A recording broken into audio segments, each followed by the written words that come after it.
Hello, everyone. I'm Rachel O'Neill, and this is the PeopleNova Podcast. Question: how do you create the maximum opportunity for innovation? Well, you focus on the people, of course. People are the most rewarding aspect of running any business and the most challenging.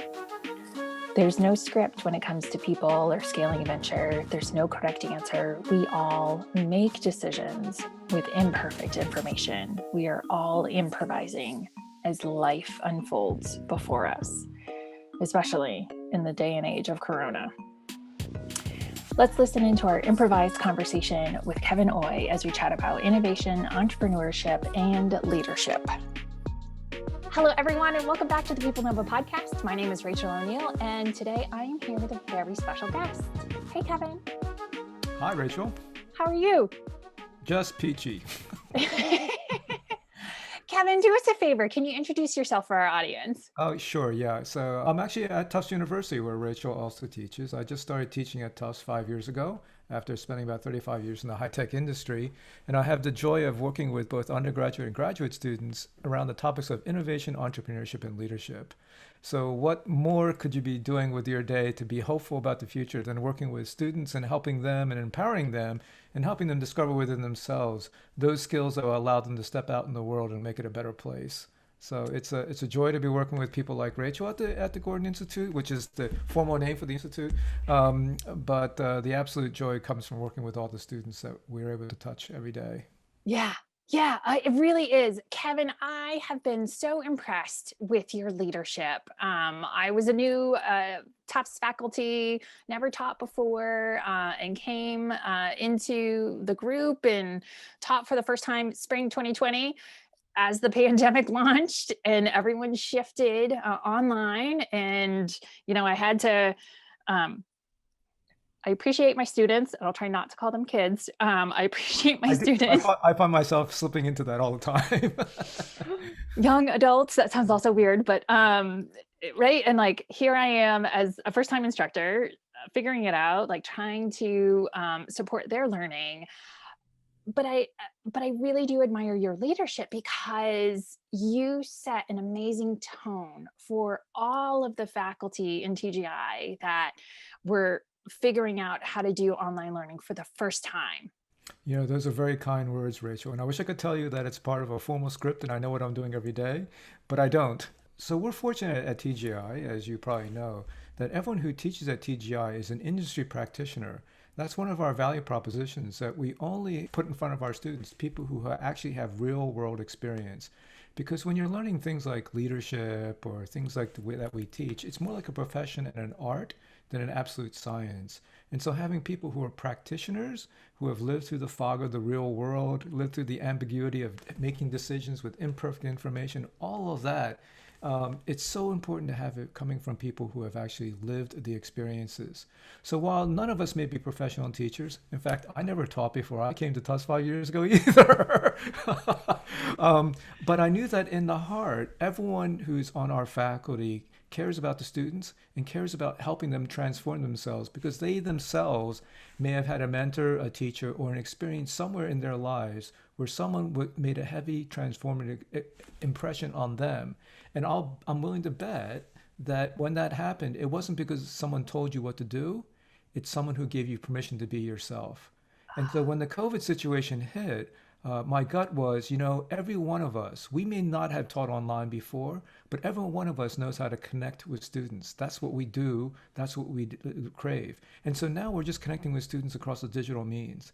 But it's still fundamentally at that core, as long as we're reaching out and connecting with students, then I was confident that we could still deliver a transformative experience for them in spite of the COVID situation.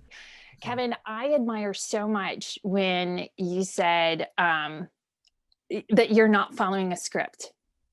So many times I interact with clients and leaders who are like, just tell me what to do. Tell me the formula. Oh my gosh, this wonky thing is happening with people.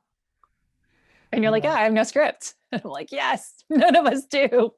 Yeah, and it's fascinating. In fact, it's the most humbling thing working in various leadership positions over the course of my career, that the toughest situations were always involving people, of course. It was never technology. I may have been working on some of the most advanced state-of-the-art technologies, but they were never my most difficult issues. My most difficult issues were creating the environment and situations where people could feel the most creative and take the most risks with their creative designs and their creative ideas. And Yeah. that's a challenge, particularly in a technical organization where, in many ways, many engineers, myself included, we went through our education learning how to get, top grades, top thesis reviews, top article publications, very competitive in that sense. But when you're building something together, then it has to be very collaborative. And so you have to create an environment where it's safe to be vulnerable, even with your technical ideas, so that the best ideas come from anywhere. That it's not only the people with the PhDs who have the best ideas, it could be anyone has the best idea. Yeah. Because in that kind of diversity of input, you have the maximum opportunity for innovation. And I think that's, by the way, I think that's one of the reasons I'm such a firm believer that diversity is not just a matter of social justice. I believe diversity is also a matter of maximizing innovation, because the situations where you have the most diverse input is also the situations where they have the most innovation. And so I think as a practical matter for society, the more inclusive we can be, the better off society will be, because we're maximizing the probability that we can discover the most innovative ways of thinking about our challenges. This is fascinating. How I totally agree. And our listeners are going to get hopefully so much out of this. How, I think I heard you say ego, mentioned a minute ago, like how do we balance the ego? It's good to have some ego, right? Like I feel proud of my work. That's healthy, right? Yes. I feel like I'm contributing. That's healthy, right? Where it gets unhealthy is the I'm always right, or Yes. my idea is the best. So what are some suggestions to help balance that feeling of ego, um, ego moment? I don't know what to describe it. Well, it's fascinating.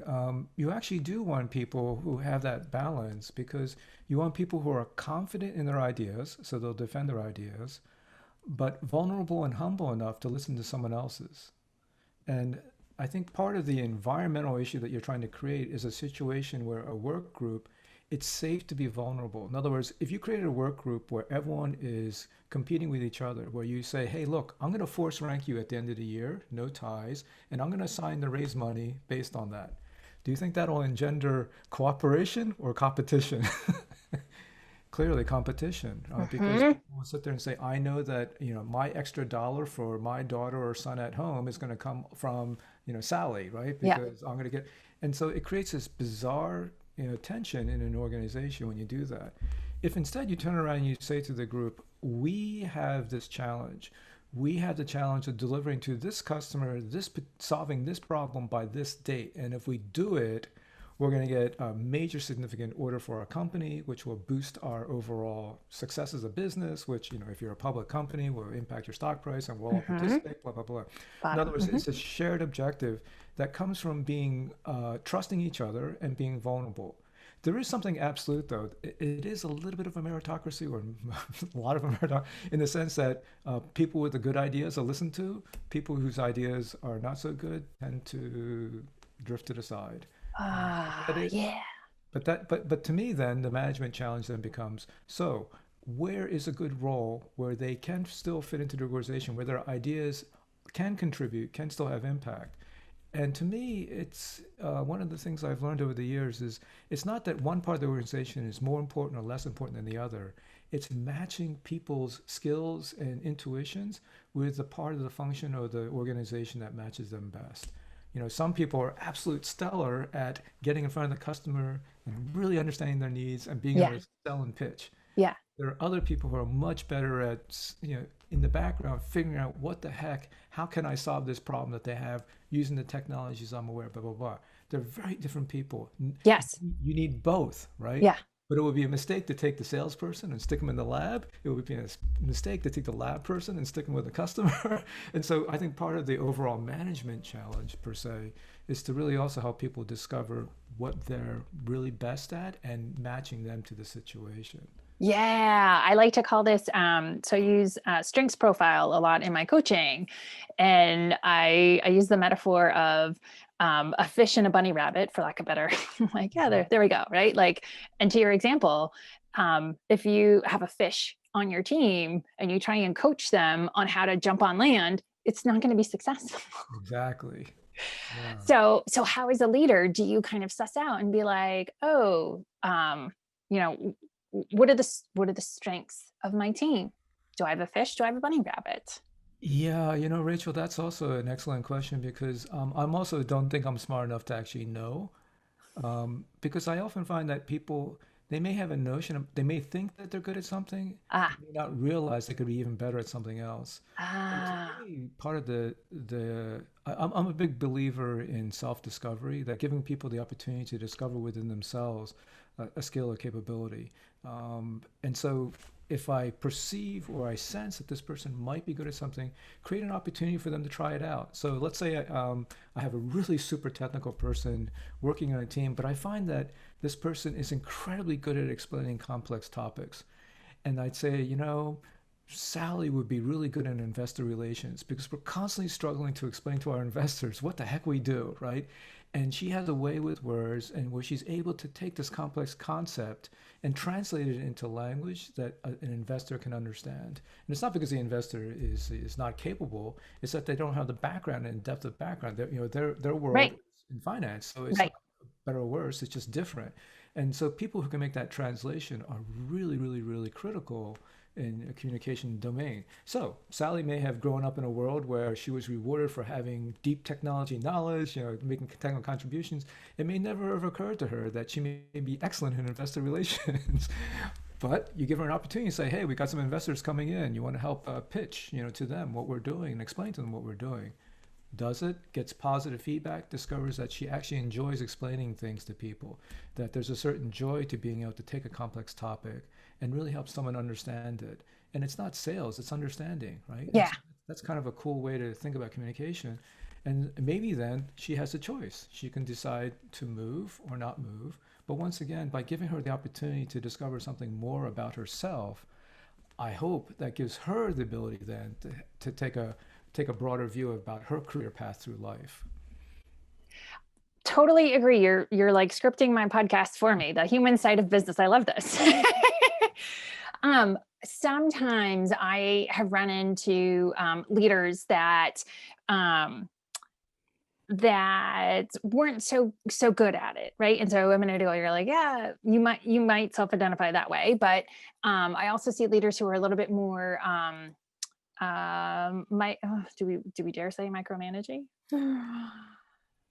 Right? How, if someone might feel like that's coming up in themselves, how might our listeners like address that? Like, how do we move off of that, label and maybe say, hey, maybe I'm not seeing the situation, or maybe Sally doesn't have those skills that I desperately need someone to.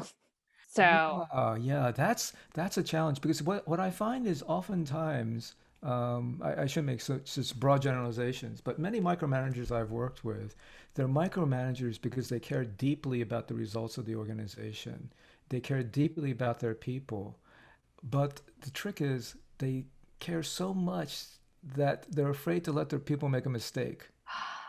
And so they hold on to the control and the management so tightly, not because they think they're right, it's that they're afraid their people are going to make a mistake and then their people will miss an opportunity to grow, whatever, you know. So it's an interesting that now I have met micromanagers who treat people like just pawns, right? You know, they're just cogs in a wheel, mhm. grind them up. And in fact, Don't think, uh, just do this, just just follow do this. this. Why didn't you follow the checklist? You didn't do the Exactly. checklist, right? And then, my background, HR, we start dealing with, oh, this is insubordination. And I'm like, oh, is it?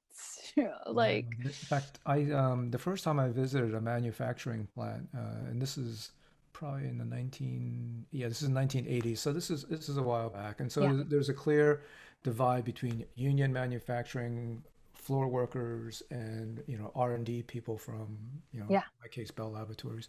Um, and I was shocked because the modus operandi for managing people on the floor was to treat them like cogs in a machine, tell them what to do, set the boundaries, you know. And what was interesting to me, the reason I was at the factory was we were not seeing the design yields. In other words, we were seeing too many errors in the Hmm. manufacturing process, And there was an intuition that it might be because of our designs. Maybe our designs need to be more robust. Initially, the factory management just showed me the bone pile, they called it, all the broken boards and everything. There it is, Kevin, you figure it out.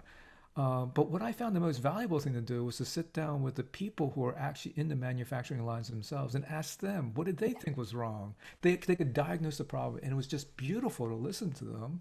And then with that spirit in mind, go back and think about how can I improve the design. Long-winded answer to your question about if you have a micromanager, oftentimes it's not because that they really are just trying to control the situation. Sometimes it is that. It wasn't the case in manufacturing. But more importantly, it's often because people really care so much about the people they think that they want to prevent their team from making mistakes. Yeah. That's one of the most important things you can do as a leader, is allow your team to make mistakes in a safe way, so that they'll learn, everyone will learn. Yeah. And they'll also gain confidence because they'll see that they made a mistake, they didn't get shot, and they actually learn from it, and they actually are more confident now that the next time they quote unquote make a mistake, it's not going to be a fatal flaw. It's going to be an opportunity then to continue to improve. Yeah. And as you know, Rachel, I'm a big believer that we're better off making iterative improvements to the world and make mistakes along the way, but learn from our mistakes and improve that way, than trying to design perfection in from day one. Yeah, I mentioned at the staff meeting, I said, I'm a recovering perfectionist. And I say that to all my guests and all my audience, like, because I had to speak about self-awareness, right? Like I had to recognize that in myself. Mm-hmm. Right. And it wasn't until I found, are you familiar with the research of Carol Dweck? Yes, out at Stanford. Yeah. Love it. Right. I mention her almost every podcast because it does shift from the, like, I can't make a mistake. And I don't know where, I mean, some people definitely have an orientation of like, oh, let's experiment and figure this out. Right. I definitely have met those people and I'm in awe of them. And I'm like, wow. But then there's also others that orient towards, using Carol's research, the fixed mindset, right? Mm-hmm. I'm perfect or I'm not. I'm binary. It's either this or it's that. It's either successful or I failed, as a negative connotation as opposed to a learning connotation, right? But one of the things that I love sharing about Carol's work is, even if you orient as a binary mindset, as a fixed mindset, you have a choice. Mm-hmm. You can shift. The brain has plasticity, and you can shift to think about like, oh, how do I learn something from this? Or what did I learn from the situation? Or why am I going to be perfect the first time I launch a podcast? I have no idea what I'm doing. We're all figuring out pandemic, right? There's no script. We're all just kind of muddling through. I love it. So Rachel, I'm just curious, do you remember the aha moment when you gave yourself permission then? I'm still giving myself permission. I'm still, okay. This is a great, how deep do we go? Yeah. So I have done a lot of cognitive behavioral therapy on myself, right? To like work on my own self-esteem issues and my own like self-talk, negative self-talk, because everybody has it, right? So like I have been working on me. And so I think I mention it a lot with Carol's work a lot with my clients, because the more I mention it, the more I reinforce it with myself. But one of my favorite phrases that I'm using right now, right? We all have our little meta and our taglines and things. If I'm like approaching something or like trying to, I'm also an artist, I'm a maker, and I do like make a bunch of stuff. If I'm approaching something and it's not working, I literally tell myself, try another way. Just try another way, try a different way. This isn't working. Maybe I can try a different way. Right. And that simple phrase has worked for me to like, oh, all right, this is not working. So instead of jamming the square peg in the round hole, like, oh, hold on, oh, look, there's a square hole over there. Okay, cool. Yeah. Yeah. So you gave your permission to let go of the past and just try something new. And try something new. Right. Instead of keep forcing the square peg in the round hole, just let it go and try a new way. Exactly. Right. Like, oh, this is not working. This is not working. This is not working. Instead of feeling, emotions and shame and like feelings about it. All emotions are valid, but like instead of doing that negative self-talk to myself, it's just like, oh, all right, like let's try a different way. I have the ability to do that. Let's try. Yeah, one of the it's yeah, you shared so well that it's not like a light switch that oh, you know, I just switched the light and everything's hunky dory. It's this continual process, but the most important part of the process, and I can see that you're doing it because you're a joyful person, is waking up every day and saying it's there's a Japanese saying, day day good day, every day Day is a day good good. day. And it doesn't mean that every day is a happy day with a happy smile. It's trying to convey the feeling that every day is a new day in the sense that you start fresh, that everything in the past is past. There's nothing you can do about it. Yeah. Everything in the future is ahead of you. The best you can do is live this moment. And it's like what you did. You give yourself permission to do something different because that is you have the brain and your psychological state can enable you to do that. It's a psychological trick, right? To just let go of all the pressures in the past about perfectionism, about who you are, who people think you are, or Mm, whatever, right? Letting yeah. go of all that and just saying, in this moment, it's a good day, and I can step forward and try something new. And it's a continual process, obviously, but it's as you've probably discovered, it's a terribly liberating process and creating those moments for the teams that you work with is extra joyful because now you're multiplying that opportunity for everyone to feel as if, okay, I can let go of that past, I can step forward today. What can we do today collectively? So rather than digging in and entrenching themselves in a position they may have had, it's giving them permission to say, well, let's step back, let's think fresh. And Right. Let's try another way. but this is where the confidence comes in, though, because you can also imagine that if someone's not confident themselves, they may give up too easily on an idea or Yeah. something may have had merit. So that's that balancing act between. Yeah. Right. Kevin, what's on deck for you? What are some next milestones? I like to do this, put it into the universe Mhm. and share with our listeners and our audience. And if there's something that our audience is skilled at or interested in, have them, and I have had this done already, have them launch out at you and Oh, help. yeah. Well, so it's interesting. I like to think of my life in five-year chapters, although I it's hard to believe. I was supposed to mention yesterday the 5-year anniversaries for several of our TGI folks, and it turns out I'm one of them. But the my thought when I started teaching at TGI, which was a real unexpected opportunity. I wasn't looking to teach at the time. I'd been helping out with the board of advisors for the School of Engineering when they reached out to me and said, "Hey, you know, we need someone to fill in for a class on strategy."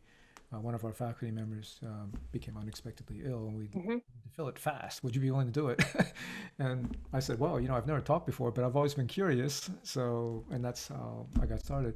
But what I decided back then was, you know, this is interesting. I could spend the next 5 years trying to see if I could start, you know, a business, hire people, etc., or I can spend the next 5 years touching 500 students' lives, and each of those 500 students will go off and do something wonderful in the world that'll probably multiply far more impact Mhm. than I could do on my own. And so I view the opportunity to be at Tufts and TGI right now as an opportunity to amplify and multiply because I think we're at a moment in time when things have converged in a good way. On the one hand, I think there's so much change and churn in the world today that all of us, as we go through our professional careers, is constantly in need of updating our knowledge. Yeah. We need knowledge now. And number two, I think the idea, though, that the only way you get knowledge is by spending 6 years of your life as an undergraduate or graduate student is a cute concept, but it doesn't match the world as we know it today. There's 40 years of life after you graduate Yeah. college where you continuously still need an opportunity to Yeah. learn. Learning doesn't end when you graduate. Exactly. And of course, people have talked about this lifelong learning concept for many years, but I don't know anyone who's really cracked the code on it. And I think there's an opportunity for Tufts to do that because not only do I think we have the skills and the knowledge, but we have the cross-disciplinary skills. So, for example, in a technical organization, it may be a combination of technical as well as leadership, as well Mhm. as management, as well as entrepreneurship, as well. You know, so it's this blend, and Tufts does blending well. Uh, and the other piece is, I believe that the most important thing is that it's important to do it with a good heart. In other words, Yeah. with a very deep empathy for society, the needs of society and people, and to do this in a very empathetic way. So, Rachel, you've heard my phrase. I believe there's an opportunity here to create a worldwide community of transformative leaders with heart. These are people who can step out in the world and make transformative changes, step changes in the world, because they can see deeply the problems that matter, deeply empathize with the people who they're helping and solving the problems for, and yet still have the pragmatic skills to know how to build scalable business models, whether it be a for-profit or a nonprofit, and to lead people, whether it be directly or indirectly, to work together to achieve the objective. And to see those pieces together here at Tufts is exciting for me because I think it's an opportunity then to match those skills with the opportunity in the marketplace and build something very joyful that could have a great impact on the world. So if there's anyone listening to this call who kind of shares that kind of vision and mission and desire, let's chat. Yeah. Yeah. I love it. I love it. Let's stay with that. How do you build empathy skills? Wait a minute. Are they buildable? Let's start there. I think they are. I agree with you. Yeah, I think they are. I think it's interesting. It depends on how, when you're growing up in the world, I think your ability to be empathetic with others is a direct function of what you experienced, how others treated you in the world. And if you have opportunities as you were growing up where it was clear that there were people who were putting trust in you and you had an opportunity to put trust in others, then I think the empathy naturally starts coming out. I think people who don't have those opportunities as they're growing up, it's still in them. It's just that you had to create situations where they build that trust because empathy really is built on trust. Trust that you can be vulnerable in the moment of just being a listener, not trying to form judgments, not trying to do anything other than to understand someone else's situation. This technique that's often used in conflict resolution, where you start when you have two opposing parties who are really have a difference of opinion, you bring them together into a dialogue session where the goal of the dialogue is not to convince anyone or change anyone's mind or form any judgments, but to share to understand. Yeah. Where you're just listening to understand the other's perspective, not to form a judgment about them, not to change their mind, or they're not trying to change your mind. You're just listening to understand as a foundation then for then going from the understanding of each other to then saying, how can we get to a common objective? And I believe empathy starts there. It starts with being comfortable in who you are, to be able to have that presence to just be with someone to understand who they are without forming any judgment, without forming any viewpoints, without trying to say anything about them or convince anything about them about you, right? Right. It's just being present to understand. And to me, empathy is really built on that. And I think everyone has I like to think that everyone has that ability. And I think for people who may not have experienced it as directly, giving them that experience can be very, very empowering because they themselves may feel for the first time someone understood them. And so they understand reciprocity in the sense that, oh, wow, Rachel actually is just hearing me. She's not judging me, but I know she understands what I'm saying and experiencing and feeling. She's just being present for me, right? And I think that then builds the kind of tie you need to have that empathy that flows both ways. Mm-hmm. Yeah. It's a different skill than sometimes what's taught in debate class, right? Mhm. Debate class is a skill needed and necessary when that situation presents itself, right? Debating to convince of your point. But probably the majority of the time, it's more about listening for understanding. Yes. Yeah, I'm a big believer that if you skip that first step and you just jump to the convince and I'm well, right. Do it my way. Check this exactly. box. Yeah, you miss an opportunity to really find a common ground because you immediately start by trying to you're assuming that your idea or your position is right and theirs is wrong, and so you're immediately hammering on each other. And this happens in business negotiations as well. When you're negotiating a contract, and you get to a point where there's an opposing view, Yeah. I have found that the technique works really well there too, is to get two people from, who are on either side of the deal, who can step back for a second and just be the objective understanders or listeners. Yeah. They're often the ones who can find a way forward because they have the, what's the word, vulnerability to not feel as if their ego's on the table, so they can quote unquote give on a point, because they realize in the broader context that the overall goal is to get a deal done, right? Yeah. So Yeah, it's incredibly powerful. It's a skill that I developed as part of my therapy and part of my recovering perfectionist, right? And so in group work that we do, we listen for understanding, and there's nothing that we have to do in response, mhm. right? It's Yeah, just yeah, be with that person. exactly. Just with the goal of just understanding. That's it. Yeah. As opposed to solving or like fixing or like, Yeah, oh, here, let me fix that for you. Like, no, we're just gonna sit with that. Yeah. Feelings. Oh, yeah, I love talking about feelings. yeah. No, it's a powerful foundation, and as you know, in the business world, we're all humans, and um, the decisions may feel like they're abstract, financial, or numerical, or whatever, but in the end, it's a human enterprise, Yeah. and um, being grounded in a common appreciation for understanding and respecting each other's viewpoints, and decoupling that from the personal, so that when you have a disagreement, it's a disagreement of ideas, not a disagreement about the personality of Rachel versus the personality of Kevin, right? It's a Exactly. About the personality or the value, right? value, exactly. Right? Rachel's valued more than Kevin. Kevin's valued more than Rachel. No, it's about, look, we just disagree on, you know, this particular item, sequence, right? Yep, Manufacturing. I want this to happen first versus that. exactly. Yep. My favorite question that I ask all my guests is, what's your favorite art? There's a quote by Darren Walker. He's the CEO of the Ford Foundation. And it says, without art, there's no empathy. And without empathy, there's no justice. Yeah. So it turns out I've I've actually been a, a big fan for many years of Japanese craft ceramics. So um, you may have read the book The Unknown Craftsman by chance. So it's Yanagi is a Japanese craftsman who um, he elevated the art value of craft. So in a craft, everyday craftware, ceramic ware, you may not know who the artist is, but you can see in those pieces true art, true expression of originality, creativity.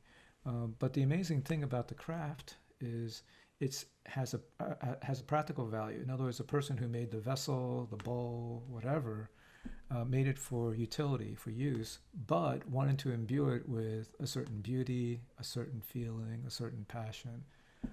So I've always found the crafts to be particularly, uh, to me, insightful as a form of art. And while I like art as a way of creating views of the world that it didn't occur to me. I mean, to me, the value of the art is like watching a TV set and bang on the side of it. It gives you a view of the world you didn't expect. But I find that you asked me what my favorite art is. I never tire at looking at craft pieces, ceramic craft pieces in particular, because I find they're often built by hand, so there's an expression of a hand thing. They're not always anonymous. I mean, some certain ceramicists have become very famous, but in their expression, they're often pushing for a very simplified view of expressing something, which I find particularly just it resonates with me. Um, I find there's a certain elegance and beauty in simple things. So one oak leaf, I find very interesting. And once again, it's not a right or wrong thing. It's just I kind of resonate with it because it's also very hard to be simple. I've always admired, if you look at calligraphy, it's the same thing. Mhm. One stroke of a brush, Tells so much. not so much. Yeah. And I've tried to make one stroke of a brush, and it looks like one stroke of a brush, not art or calligraphy. Um, yeah, to me, it's magical, but I resonate with those kinds of expressions of physical art. Yeah. That is fantastic. I haven't read the book, so we're gonna put a link to the book in the show notes for all of our guests. I adore asking this question because um, there's so many mediums, and all of my guests have a different perspective and a different favorite, and I learned something, and so does our audience. Yeah, I just want to verify that it's The Unknown Craftsman, A Japanese Insight into Beauty by Soetsu Yanagi. Great. Folks, we're going to put that in the link so you can go and check it out. Hopefully get some inspiration. Yeah, this has been wonderful. Kevin, I really appreciate you taking the time to chat with us, to chat with our listeners, to share some amazing nuggets of leadership. Just final question, how did you get so self-aware? Am I? You're much too kind, Rachel. I struggle like everyone else every day with um, trying to do trying to live a life that's a good life. Yeah. So It definitely shows through because you talk about being an emotionally aware leader, and how you're nurturing the next generation of students and lifelong learners, right? And wanting them to have compassion as they move forward, because it's not so much about the accomplishments and the financial rewards as it is with the um, with we keep on circling around empathy, but mm, that element, and some people understand the impact that they have as they move through life, and other people are the bull in the china shop. mhm, yeah. Well, part of it I think is that I've met amazing people throughout my life, and the amazing people have been in all walks of life, in all parts of life. They haven't always been CEOs of company. They haven't always been senior leaders. Some of the most deeply moving and insightful people I've met, other people would say, how did you ever meet them? Where did you cross paths with them? Because they're leading very simple lives. But in leading their very simple lives, you realize the beauty of what they're living and the impact that they're having on the world that they touch. Yeah. And that I find deeply humbling and inspiring, because it says that, imagine if everyone lived their life that way. Imagine the world in that situation. Then what a beautiful place could be, because there wouldn't be all the heavy emphasis on a certain type of leadership, or this pyramid-shaped thing or whatever.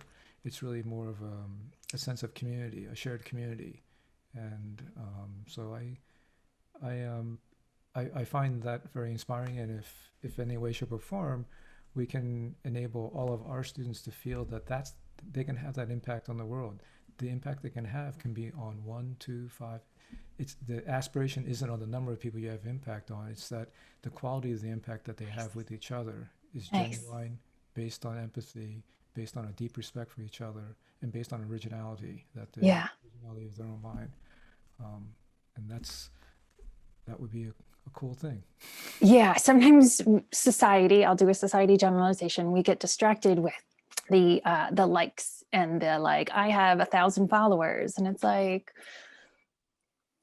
oh, okay, are you really having an impact on 1,000 people, or are you having a genuine impact with 5? Exactly, exactly. And Yeah. and that comes from within, in terms of how you decide Yes. your own motivations and what you want to do in the world. So Yeah. right now at Tufts, as I started out, I feel very lucky to be with a group of people who have sort of that kindred spirit.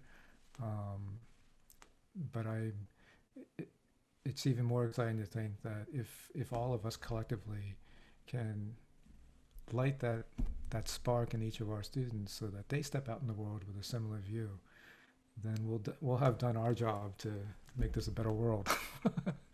Yep, that's absolutely it. When I started teaching at university at Tufts, I said to myself, I'm planting seeds. Mm-hmm. I don't know if this is going to make a big difference, next week or after graduation or what have you. I said, but my intention is I want to plant this seed for that down the road when they come across this in their career, that they look back and be like, oh yeah, that crazy lady that taught that class. Mm-hmm. That's the memory moment that I set out when I was teaching, because at some point, they're going to look back, and they may even reach back and be like, oh, wait a minute, what was her name? And how do I get hold of her? It's funny. People often ask me, what was the most impactful course I took at Tufts? So I was an electrical engineering graduate of Tufts, and I always say the same thing though. In my junior year, I took the Jungian interpretation of French literature with Professor Seymour Simches, and it was a marvelous class because Professor Simches, or he wanted to be called Seymour, he used the Jungian archetypes, Jungian philosophy, to really show that simultaneously the collective feeling that all of us are part of, but also a deep respect for everyone's individuality. And the vehicle for conveying these kinds of ideas was through French literature and through Jungian interpretation, but the fundamental idea was a deep respect for everyone's individuality. Mm-hmm.